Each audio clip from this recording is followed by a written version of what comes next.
சாட்டை துரைமுருகன் இந்த ஆளு மனுஷனா இல்ல மிருகமா இல்ல மென்டலா இல்ல திக்கையா இல்ல லூசா இல்ல கிறுக்கா இன்னும் புரியல.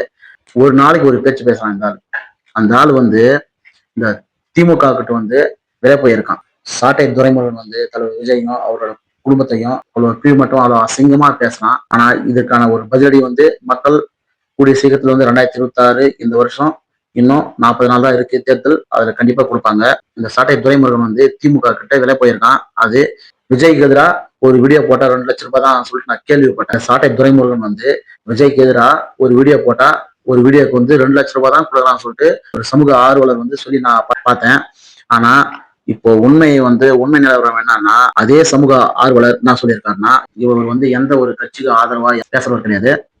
இவர் வந்து என்ன சொல்றாருன்னா, இந்த சைட்ல வந்து ஸ்கிரீன்ல அந்த போட்டோ போடுறேன். இந்த சாட்டை துரைமுருகன் வந்து தாவேக்காவுக்கு எதிராக வந்து பேசணும்னா அந்த அளவுக்கு எவ்வளவு சம்பளம் போகுதுன்னு சொல்லிட்டு ஒரு மாசத்துக்கு மட்டும் எவ்வளவு பணம் வந்து திமுக வந்து சாட்டை துரைமுருகனுக்கு வந்து கொடுக்குறாங்கன்னு சொல்லிட்டு நான் சொல்ல பாருங்க. இந்த சைட்ல ஒரு போட்டோ போறேன், பார்த்து தெரிஞ்சுங்க. அதே போல நான் சொல்றேன், ஒரு மாசத்துக்கு வந்து 80 லட்சம் கொடுக்குறாங்க திமுக சைட்ல வந்து. இதுல போட்டுருக்காரு பாருங்க.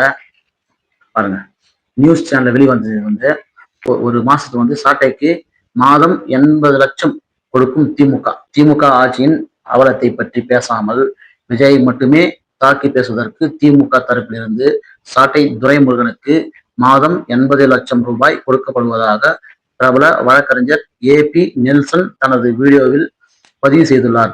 இந்த செய்தி வெளியான சற்று நேரத்தில் வந்து இந்த தமிழகம் முழுவதும், அதுவும் இல்லாம இந்த சோசியல் மீடியால பயங்கரமா அதிர்வலைகள் வந்து எழுந்திருக்கு. மாசம் வந்து 80 லட்சம் ரூபாய் கொடுக்கறதுனால மட்டும்தான் தாவக விஜயை வந்து இந்த சாட்டை துரைமுருகன் தாக்கி பேசுறான், அவ்வளவு அசிங்கமாவும் பேசுறான்.